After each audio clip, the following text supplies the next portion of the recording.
As the Williston Northampton School gathers together for this opening of the school year, we have an opportunity to have a few moments of reflection.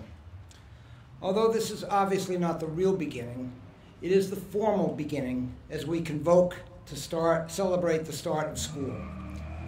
I ask that we reflect on where we are, where we have come from, and where we expect to be metaphysically at the end of the school year. We would like all of us to be here physically. We all had some experiences this summer that offered a new perspective on life. In the next 9 months until the closing ceremony of commencement for you seniors, followed by assessments for the rest of the students, I ask that we prepare ourselves for transitions that will come during the year. We gather with a sense of purpose, with a continuation of or a search for passion, and with concern for the integrity of both self and community. We will not only individually discover during this year, we will also reveal things to others.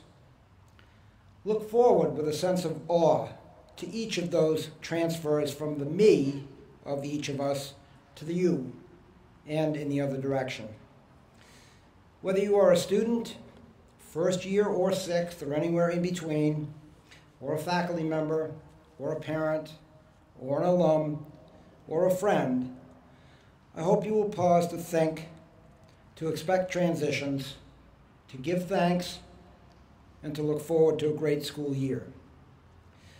I ask that we have a few moments of silent reflection for both the future and in remembrance for people and events in the past. The past is gone, but it has left a legacy. It's here with us now. Schools have traditions that help define and reflect them. One of ours is the ringing of a bell called the Angelus. The Angelus was presented to Northampton School for Girls by the Student Council of 1952. Some say it became the heart of Northampton School for Girls campus. The Angelus is a bell, which is inscribed for quiet thought. It was sounded every afternoon, at which time students and teachers paused for a minute of silent reflection. Maria Bergi, Dwight Levisconti, class of 1952, said at its dedication that the ringing of the Angelus was a call to remind us of the necessity of thought. There is much to think about in that brief minute of our own. As we sound the Angelus, I invite you to join me in a few moments of quiet thought.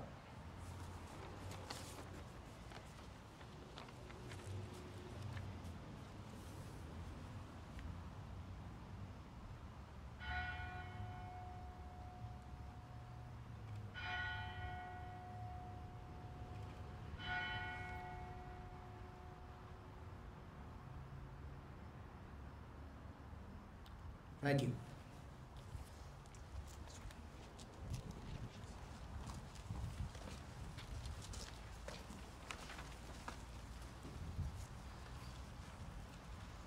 It's a little windy up here. I want to see if I can take a reverse selfie. Just a couple here. That's good. It's called a reverse selfie when you actually take it out away from you. You didn't know that. Welcome students, faculty, staff, parents, trustees, and honored guests. It's a beautiful day here. It's not as cold, I think, as it was at graduation back in June when I saw a lot of the people in front of me shivering with blankets on their legs. It's great seeing all of Williston here this afternoon, and I want to say thank you especially to Ms. Fulcher for bringing the classes of 2018 and 2019 over, someplace there in the back. As Swanee urged us, tonight's convocation allows us to consider this time as one of transitions and a time to embrace possibilities and change. For me, as I've said during opening assemblies, the fall is my favorite time of year since we are all adjusting to new surroundings, friends, classes, teams, dormitories, and new goals, whether internally or externally motivated. The poet Ezra Pound said in one of my favorite quotes, "Make it new day by day." You have already been about this task of transitioning for a week now, and I hope Williston has exceeded your expectations and fallen short of your fears. Today marks our first Green Week of 2013, and while I'm not counting the number of blue and green weeks left in the year, I know Maddie Stern already has time until graduation counting down on an app. Since experiencing a wonderful family trip this summer to Panama, the sight of ships transiting through the Panama Canal is one that has lodged with me, along with some other memories, like spinning out of control on a zip line 100 feet over a rainforest canopy, or that sinking feeling you get when that open seat next to you in a crowded airplane gets taken by somebody who falls asleep and then slumps into your personal space. You know that feeling. The indelible image, though, of seeing mammoth container ships squeezing into the locks on the Pacific side of the Panama Canal is one that I will not soon forget, and it continues to provoke my reflections. With only inches to spare on either side, these massive 800-foot-long ships slip into what looks like a giant steel tank before 26 million gallons of water from the Chagres River takes over and floats these Titanics up 28 feet at a time. Here are a couple of observations. Even though there are railroad engines alongside the canals with cables helping to guide these ships, they are still operating under their own power as they move through the locks and into the canal. Also, we learned that the only time a ship's captain ever voluntarily gives up command of her vessel is here in the Panama Canal, when a special Panamanian pilot takes over. The entire time to cross the isthmus takes about 10 hours.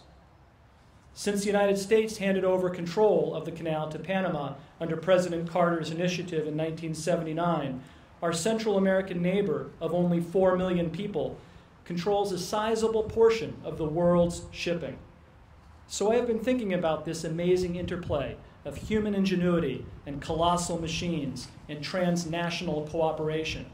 And I think there's a metaphor relating to the transit or passage that each of you takes this year.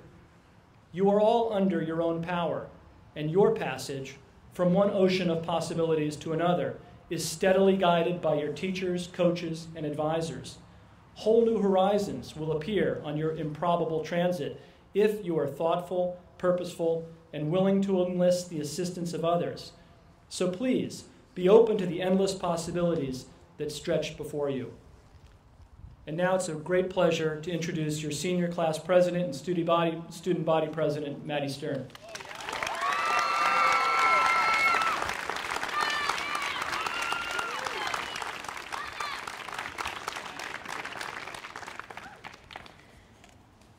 Faculty, staff, guests, students, class of 2014.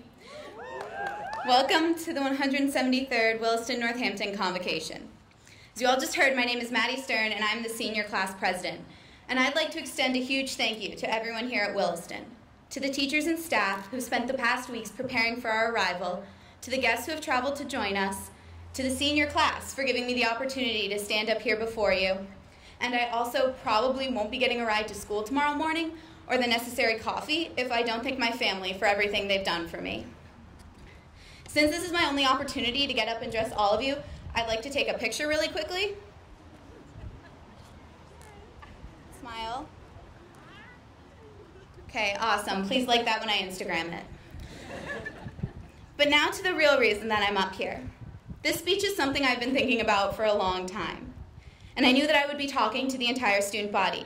Therefore, I should write a speech everyone could relate to. So last spring, I began asking people what made a good convocation speech.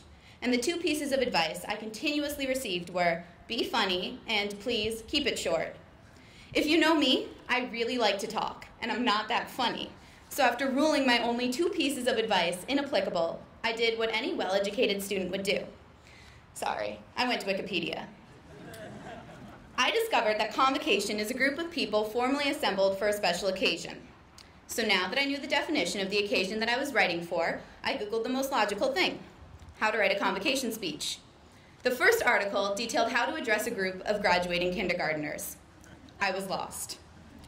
Finally, I found the 2013 Georgetown Convocation speech and learned the importance of large hand gestures and using the words poetic and life-changing.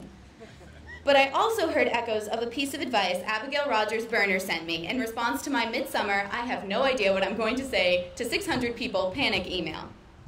Never doubt that a small group of committed individuals can change the world. Indeed, it is the only thing that ever has.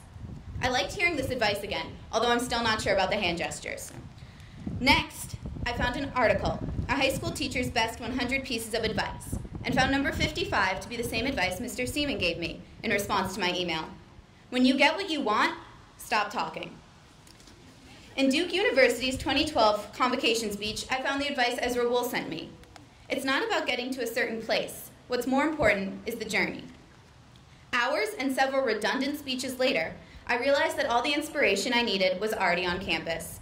My muses sat next to me in my math class, taught science, ate lunch with me every day, and had been present for the past 5 years of my life. Which led me to this piece of my own advice. Don't wait to appreciate and love everything Williston is for you. I know this can be difficult between homework and friends, extracurriculars, and worrying about who's subtweeting what. Often, the hardest time to appreciate something is when it's constantly around you. And ironically, the best time to learn from something is when you are continually surrounded by it. Let your inspiration come from the people and things you are with daily. Everyone at Williston can teach you something, and you all have something important to share. Now, I'd like to leave everyone with this thought, because I know by now the cell phones are out, and everyone, especially my little brother, hi Caleb, is wondering when I'm going to be done. We have 250 days left. Mr. Hill was right, I am counting. Use them to enjoy each other and Williston, because I fully believe that one day we'll realize, while these might not have always been the best days of our lives, they've been filled with the best things.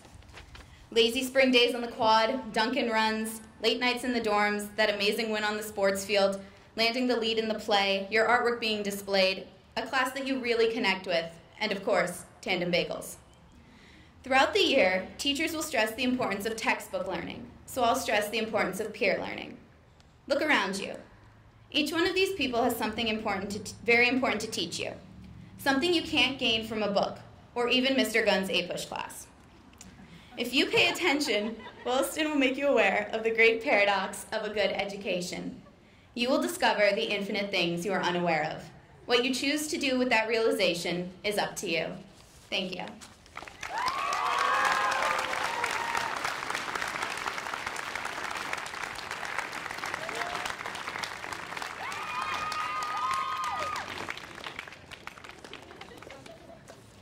Glad I'm not following Maddie. That was a really great speech, Maddie.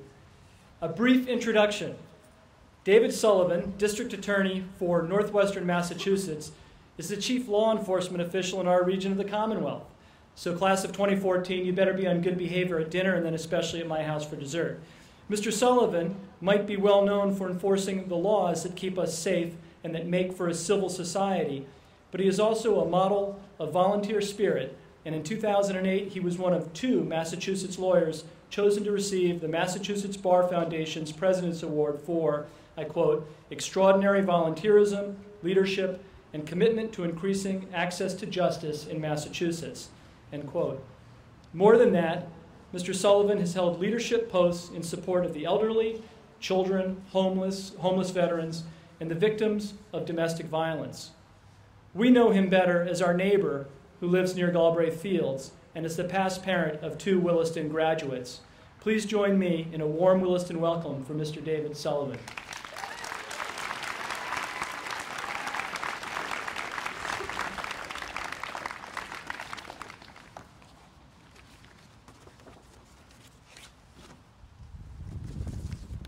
Maddie gave my speech. You're all dismissed. Head of school, Mr. Hill. Assistant Dean Swanee. I think assistant head of school. Esteemed faculty, proud parents, honored students, and guests. Good evening. I'm honored to be here tonight, and I'm pleased to be able to be part of the excitement and promise of a new academic year at Williston Northampton School. Tonight, I'd like to share some thoughts with our gathered students. Don't worry, you don't need to take notes. There won't be a test. I only ask that you stay alert and awake until I pull the winning student's name for a semester of free bagels at Tandem Bagel Company. I've got the card right here from Tandem. And trust me, they're the best bagel makers in Western Mass. Let's hear it for Tandem.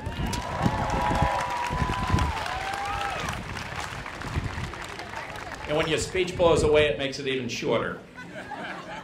Yes, that is a shameless plug for Tandem Bagels, but that's one of the privileges you have of owning the podium for 5 minutes.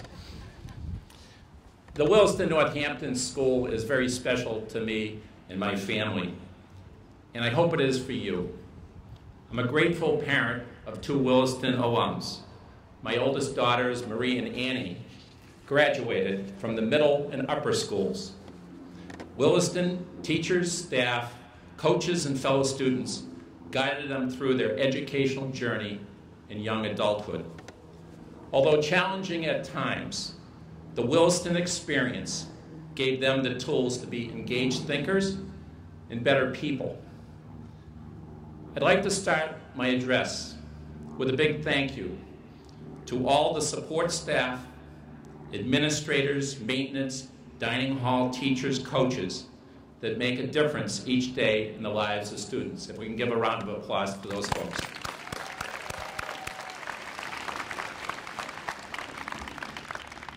Another big thank you is to the parents and grandparents who make enormous sacrifices to invest in your future. Yes, I used a tea bag 4 times when I was paying tuition at Williston, and now that they're at Northeastern, I use it 5 times. But I think it's really important that when we look at the folks that really help us get to where we are, that we have that thank you. Living for over 20 years on the Taft Avenue location next to Williston's playing fields, the sounds of whistles tooting and horns blowing and fans cheering have been music to my ears. Each September, the quiet of summer yields to the joyful sounds of athletic endeavors. These sounds of autumn signal a new beginning for students, teachers, staff, in our East Hampton community. Convocation ushers in a new beginning with great possibilities. I'm here tonight because each of you is the hope for the future, and I mean that. I believe it with all my heart, that each student that I see here tonight has a unique ability and opportunity to develop the character, the passion, the brilliance to create positive changes for your school, your community, your world. You are truly blessed with caring and creative teachers and staff. Their wisdom, pursuit of excellence, and passion for learning are gifts that I hope you will not only accept, but embrace. Your fellow students, from Massachusetts to California, China to Germany, bring diverse ideas and global perspectives that, if given a chance to be heard, can transform your hearts and your minds. All these gifts are here for the taking. The Latin phrase, carpe diem, means seize the day. I hope each of you seizes each and every day at Williston and seizes the gift of your teachers and fellow students. I also hope you seize the gifts of family and friends. The love of your family and friends are the cornerstone to life's fullness.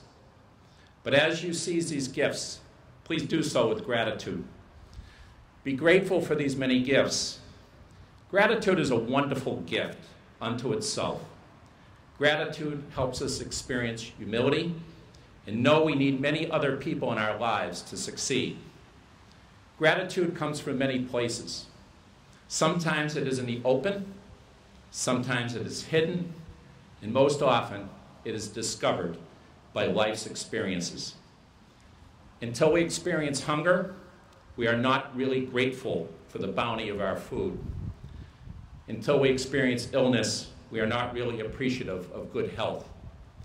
Until we are alone and depressed, we are not really appreciative of the gifts of friendship and peace of mind. And until we lose a loved one, we really do not appreciate the gift of life. Until we know failure and defeat, and I've known it, we really don't appreciate the gift of perseverance and success. Slow down. Take the time to appreciate the gifts you have been given. and thank the people who have helped you along the way. Make a difference in people's lives. Making our lives count is far better and far more important than counting the dollars we accumulate.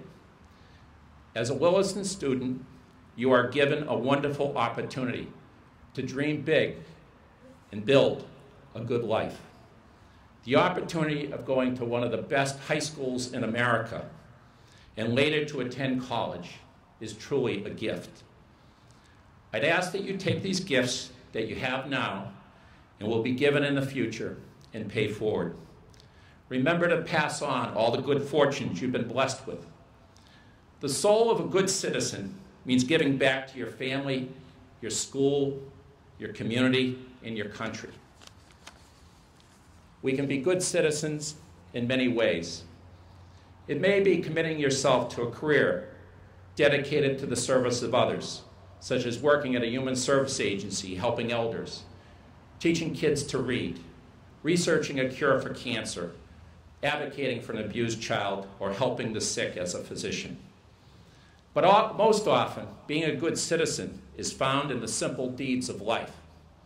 Helping a fellow student feel welcome, assisting your parents with household chores. Let me repeat that. Assisting your parents with household chores.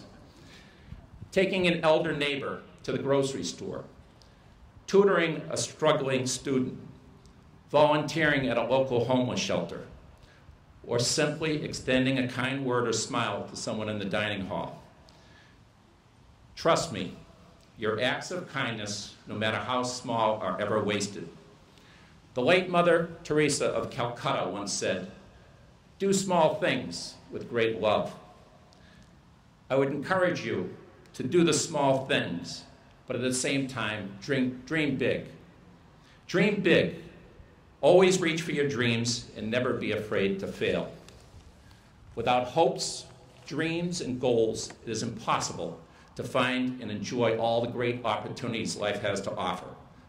Don't be afraid to try new things, even if they appear to be beyond your reach or ability. If you love children, consider becoming the best teacher, daycare provider, or parent you can be. If you want to travel overseas to explore the world, don't be afraid to take the tough language classes to make your dreams come true. Don't ever take a pass on anything that challenges, inspires you. During your lifetime, make sure your tough challenges and inspired acts far outshadow any regrets about the things you wish you had tried. The greatest lessons I've learned have been from my mistakes and failures, but I've had the perseverance to move forward. So will you. This brings me to another thought. Believe in yourself. Only with confidence in yourself and your innate abilities can you really develop dreams about the future. Tonight is the start of a new academic year. It is also about your family, the Williston community, and District Attorney Sullivan believing in you, believing in your road to success. This leads me to my next thought. Find a passion in life. Living with conviction and a sense of purpose will define you as a person. It may take 10 or 20 jobs before the one that really fits you comes to the surface. Even if you don't like the job you are in, suck it up and do the best job you can. I can't think of a job where I didn't gain some practical skills or insights about other people, and certainly learn to respect and honor everybody I worked with. Believe me, coming from a family of 6 kids and having to earn my own spending money and a good part of high school and college tuitions forced me to be resourceful. There wasn't a job I wouldn't do. I've done every conceivable job. I've been a paperboy, landscaper, dishwasher, telephone operator, a waiter, a cook, an assembly line worker, a custodian, a painter, an adoption worker, a salesman, a teacher, a lifeguard, a criminal defense attorney. I can't hold down a job, can I? A political campaign worker, I've been the East Hampton City Attorney, and last but not least, a chimney sweep. Yes, a chimney sweep.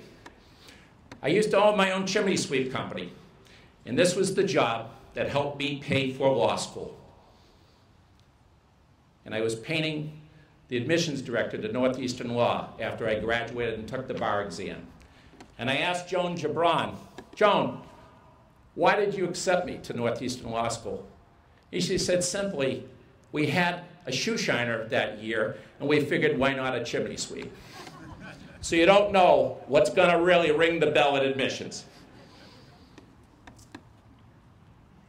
If a chimney sweep can become a trial attorney, an elected district attorney for 2 counties, trust me, you can do anything in life if you believe in yourself and you work for it.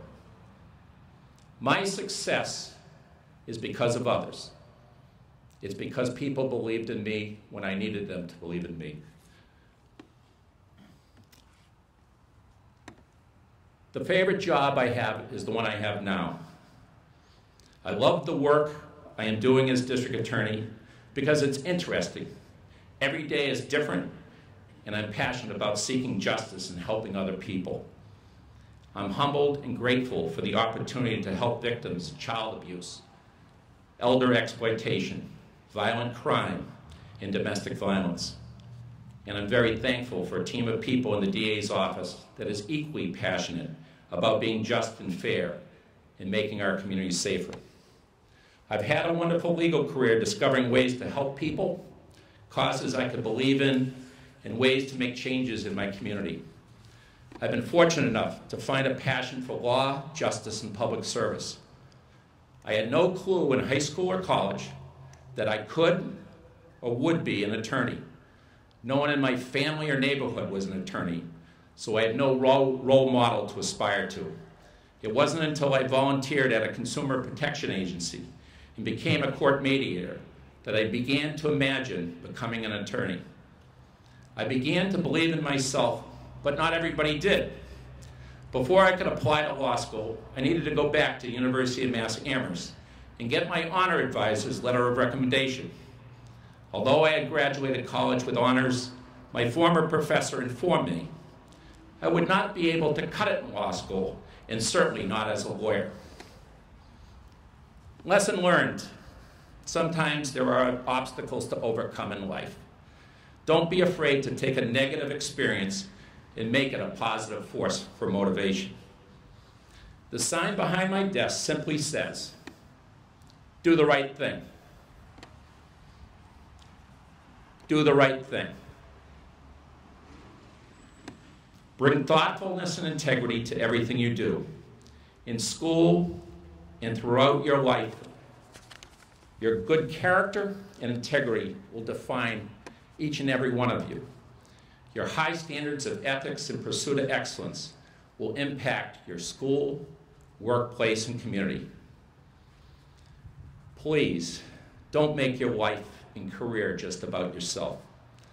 Believe in something bigger than yourself. If you can believe in some noble cause, deeply love another human being, or seek a higher spiritual being, you will have an opportunity to find great peace and fulfillment. I'm keenly aware that we have gathered tonight across the street from one of the cornerstones of your campus, the Williston Chapel.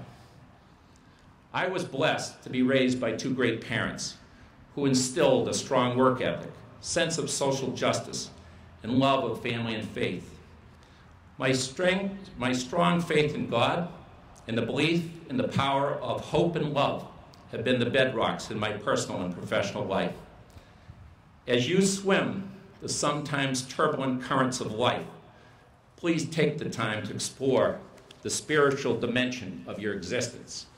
If nothing else, it gets you away from being the center of the universe. As I conclude my address and move to the bagel raffle, I'll make a candid confession. I wish I had made more of my high school experience. I wish I had listened more to the good sisters of St. Joseph, who must have prayed for patience when dealing with my lack of genuine academic interest.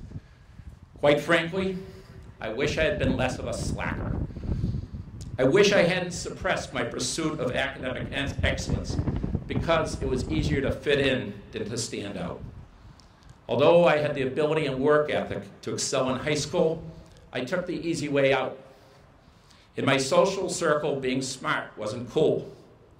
Although I was selected to be and join the National Honor Society in my junior year, I went quietly to the induction ceremony. I didn't tell my parents, and certainly not my friends. I did not want people to know that I was part of the smart group, the nerds. Fortunately, the light bulb went on right before college.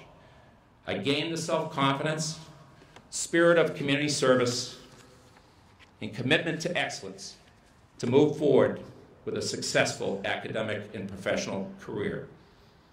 So be proud of who you are and what you can be. Don't waste a day here. Carpe diem, go for it. And the winner of the Tandem Bagel Award, if you look at the back of your program, it'll say DA number 1 right on the back of the program.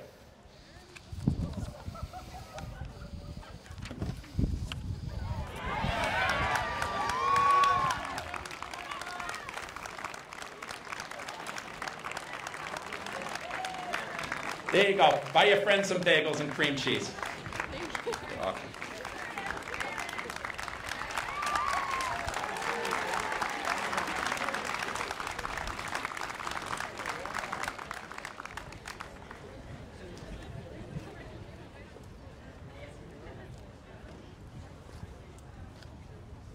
Wow. Bagels for a semester for the whole year? It's not a bad deal. But I have to say, District Attorney Sullivan, I think you gave everybody here tonight words and wisdom that they can feed on for the whole year. So thank you very much.